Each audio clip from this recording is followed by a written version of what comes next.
Šoreiz Apērunas video komanda viesojās Labklājības ministrijā. Uz interviju tika aicināts ministrijas saimnieks, Labklājības ministrs Uldis Auguls. Šajā sižetā iespējams redzēt pilnu interviju ar Auguļu kungu.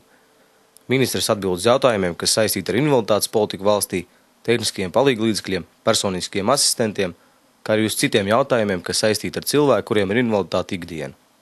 Varbūt pastāstiet, kas vispār šobrīd notiek sociālajā jomā? Šobrīd sociālajā jomā vissvarīgākais ir sagatavot iespējamos scenārijus uz budžeta grozījumiem. Attiecīgi cītīgi strādājam. Šodien, acīm redzot, pēc intervijas mēs sēdēsim atkal kārtējo dienu kopā, lai spriestu, kā tad mēs šīs struktūrālās izmaiņas vispār varam veikt, ko tas mums nozīmē. Gan tie 20, 30, 40% iespējamie samazinājumi nozarē. Protams, nekas iepriecinošs neizskatās, bet šobrīd svarīgākais mums droši vien, kad ir noturēt vismaz to līmeni, kāds viņš ir šobrīd, par kaut kādu izaugsmi šajos sociāli, ekonomiski grūtajos apstākļos, ir diezgan grūti runāt. Vai 40% vispār ir iespējami? No 40% un kādas varētu būt tās jomas? Ir vietas, kur izskatās, kad var būt, ka var, bet ir vietas, kur nevar pat 20. Tad varbūt par invaliditātes politiku. Vai tāda ir, un ja tāda ir, tad kāda tā ir? Protams, ka viņi ir, ka mēs jau zinām, ka Latvija ir pievienojusies pietiekoši daudziem starptautiskajiem aktiem vai dokumentiem vai esam centušies ieviest pietiekoši daudz direktīvas, kas ir Eiropas Savienības direktīvas, kā arī šobrīd ir jaunais invaliditātes likums Saeimā otrajā lasījumā, kur tās mūsu idejas un kopā strādājot ar nevalstiskām organizācijām, gan piedaloties Saeimas darbā kopā ar nevalstiskām organizācijām, šis jautājums, varbūt ne tik ātri, kā gribētos šobrīd risinās, bet tomēr risinās un iet uz priekšu. Un es pats strādādams kā parlamentārais sekretārs arī pie šī likuma, kas man bija viens no pirmajiem jaunajiem likumiem lielākajiem. Es saskatu, ka tur mēs pietiekoši daudz, varbūt šīs dienas problēmas ar šo likumu varētu atrisināt. Kāpēc tas nevirzās tik ātri, kā gribētos?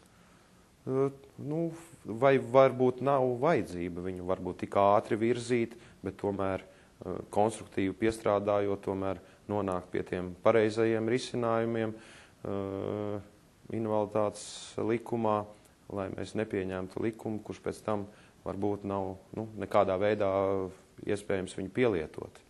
Jo tur ir pietiekoši daudz labas idejas, tie paši asistenti, kas šobrīd, es domāju, invalīdiem ir ļoti svarīgi, lai viņi pēc iespējas ātrāk sāktu darboties. ANO konvencijā, ja nemaldos, 19. punkts, un noteikti arī jaunajā likuma projektā, ir par personiskiem asistentiem. Kas šobrīd notiek? Vai ir kādi jaunumi vai kādas idejas, vai vispār ir iespējams, ka Latvijā kādreiz vēl būs personiski asistenti cilvēkiem ar invaliditāti? Pirmām kārtām, kā jau es minēju, jaunajā invaliditātes likumā būs minēti asistenti, un tur būs izstrādāta arī kabineta kārtība, kādā veidā tas pakalpojums invalīdiem tiks nodrošināts, kā arī šobrīd iet sarunas par iespējamu palielinājumu Eiropas sociālā fonda programmās, kur pie vietējiem nodarbinātības pasākumiem ir arī paredzētas tādas lietas kā asistents, kur man personīgās domas ir, ka mums būtu nepieciešams pēc iespējas ātrāk struktūra fondus pirmām kārtām pieņemt lēmumu par šo palielinājumu, otrām kārtām pēc iespējas ātrāk viņus palaist, lai vismaz kaut kādos pilotu projektos mēs pēc iespējas ātrāk, vai tas ir šogad vai nākamā gada sākumā, jau ar struktūra fondu palīdzību varētu šādu veidu pakalpojumu jau nodrošināt. Tad tuvākā gada laikā mēs varam gaidīt vismaz kaut kādā zināmā mērā personiskā asistenta pakalpojumus.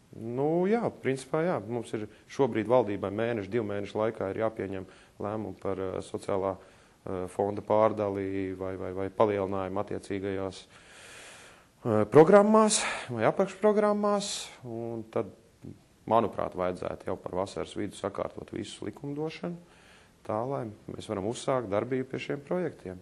Es domāju, ka pietiekoši daudz šajos projektos būs gan spējīgas, gan izteikušas vēlmi piedalīties arī nevalstiskās organizācijas, kas tad, vai kā pilotu projektā jau šogad, tā mana cerība ir, ka vismaz šogad jau to vajadzētu varēt uzsākt.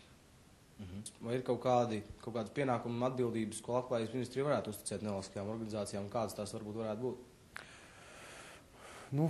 Pirmām kārtām, kas man liekas, kad būtu tīri loģiski, ko mēs varētu varbūt deleģēt nevalstiskajām organizācijām vai tieši invalīdu biedrībām, kas saistās viss ar tehniskajiem palīglīdzekļiem, jo tā situācija ir tāda, ka mēs ļoti lielas summas tērējam šobrīd administratīviem izdevumiem, kas, manuprāt, loģiskāk būtu tomēr tērēt tieši pašiem palīglīdzekļiem, lai tos cilvēkus, tomēr ar to, kas viņam ir vajadzīgs, spēt nodrošināt daudz vairāk vai daudz mērķētāk, pēc tā izvērtējot katra vajadzības.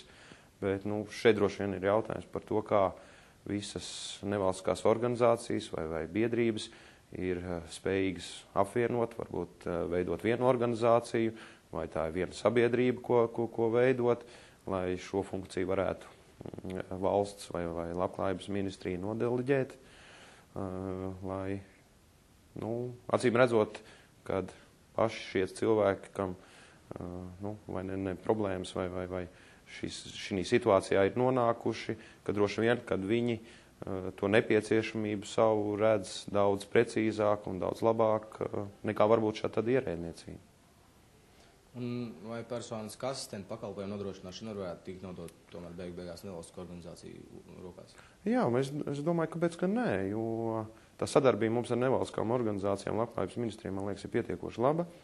Arī šobrīd mūsu mājaslapā vajadzētu būt jau ievietotam pieteikumu formai parakstīšanās uz sadarbības memorandu, kur tad diskutējot, man liekas, ka runājoties un diskutējot visus šos jautājumus, protams, ka mēs varam atrisināt, jo jau šobrīd mēs likumdošanā esam rehabilitācijas nodevuši vai nodosim nevalstiskajām organizācijām kā neredzīgo invalīdu biedrībai, nedzirdīgo invalīdu biedrībai, tāpat arī vardarbībā cietušo bērnu rehabilitācijas nodot nevalstiskajām organizācijām. Tas iespējas ir, protams, jādiskutē par kurām, ko gatavas varbūt arī sabiedriskās organizācijas ir uzņemties un izdarīt vairāk, vai nāk palīgā valstī arī šī situācijā veikt kaut kādas valsts varbūt funkcijas, kas tomēr nav valstī atbilstoši, bet tomēr vairāk ir nevalstiskajam sektoram atbilstoši. Uz sadarbību vienmēr. Jūs jau minējāt tādu interesantu lietu, tehnisko palīglīdzekļu centrs. Tehniskie palīglīdzekļi, šobrīd jūs minējāt ka tas finansiāli nav izdevīgi valstī, un mēs zinām, ka arī kvalitātes ziņā tas pilnīgi un galīgi nav izdevīgi cilvēkam. Kāpēc šis mehānisms vēl darbojās un cik ilgi viņš tad vēl darbosies? Cik ilgi darbosies, šodien man ir grūti atbildēt. Katrā ziņā tas būs viens no struktūrālajām izmaiņām arī mūsu piedāvājumā, kur jau varbūt šobrīd deleģēt šo funkciju nevalstiskajam sektoram. Bet tas, es arī esmu pietiekoši daudz dzirdējis, ka varbūt ne tā kvalitāte, ne tā attieksme ir šobrīd tāda, kāda viņa varbūt būtu nepieciešama cilvēkiem ar invaliditāti, kā piemēram, lai aptaustītu vai redzētu tos pašus palīglīdzekļus vai lai viņus izmēģinātu. Tas mans redzējums ir, ka tomēr nevalstiskais sektors šo funkciju varētu veikt labāk nekā valsts.